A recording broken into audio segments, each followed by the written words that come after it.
ഇന്ന് ഞാൻ നിങ്ങളെ പരിചയപ്പെടുത്താൻ പോകുന്നത് നമ്മുടെ അക്കാഡമിയിൽ ഉണ്ടായിരുന്ന ഒരു ഇമ്പോർട്ടൻറ്റ് കേഡറ്റിനെയാണ്. ഈ ഒരു കേഡറ്റ് ഇപ്പോൾ ട്രെയിനിങ് കഴിഞ്ഞിട്ട്, അതായത് ബേസിക് ട്രെയിനിങ് കഴിഞ്ഞിട്ടാണ് ഇപ്പോൾ നാട്ടിൽ ലീവിന് വന്നിരിക്കുന്നത്. ഇന്നാണ് എന്നെ കാണാൻ വന്നത്. പേരാണ് സിദ്ധ.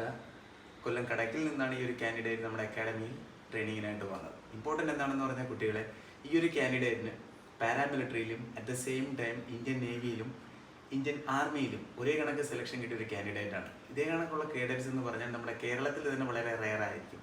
അതായത് ഒരേ സമയത്ത് തന്നെ ആദ്യം പാരാമിലിറ്ററിയിൽ ജോയിൻ കിട്ടി, at the same time Indian നേവിയിലും സെലക്ഷൻ കിട്ടി. സെലക്ഷൻ എന്ന് പറഞ്ഞാൽ ഫൈനൽ മെറിറ്റ് ലിസ്റ്റിൽ വന്നതാണ് ഞാൻ പറയുന്നത്.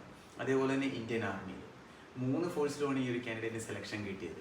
എൻ്റെ അക്കാഡമിയിൽ ഇതേ രീതിയിലുള്ള ആദ്യത്തെ കാൻഡിഡേറ്റ് ആണിത്. അതായത് 3 ഫോഴ്സിലും ജോലി കിട്ടിയത്. 2 ഫോഴ്സിൽ ജോലി കിട്ടിയ കാൻഡിഡേറ്റ് ഉണ്ട്, 3 ഫോഴ്സിലും ജോലി കിട്ടിയ കാൻഡിഡേറ്റ് എന്ന് പറയുന്നത് സിദ്ധാർത്ഥാണ്. അപ്പോൾ നിങ്ങളൊന്ന് കമൻറ്റ് ചെയ്യുക, നിങ്ങൾക്ക് അറിയാവുന്ന ഏതെങ്കിലും കേഡറ്റ് ഇതേ രീതിയിലുണ്ടെങ്കിൽ. നമ്മുടെ കേഡറ്റ്സിന് 3 സെലക്ഷൻ കിട്ടി. ഫൈനലി നമ്മുടെ കേഡറ്റ് സെലക്ട് ചെയ്ത് പാരാമിലിറ്ററിയിലാണ്. പാരാമിലിറ്ററി BSFലാണ് ഇപ്പോൾ ട്രെയിനിങ് ചെയ്യുന്നത്. ട്രെയിനിങ് കംപ്ലീറ്റ് ചെയ്തിട്ട് ഇപ്പോൾ നാട്ടിൽ ലീവിൽ വന്നിരിക്കുകയാണ്. ഇനി കേഡറ്റിൻ്റെ അഡ്വാൻസ് ട്രെയിനിങ് ആണുള്ളത്.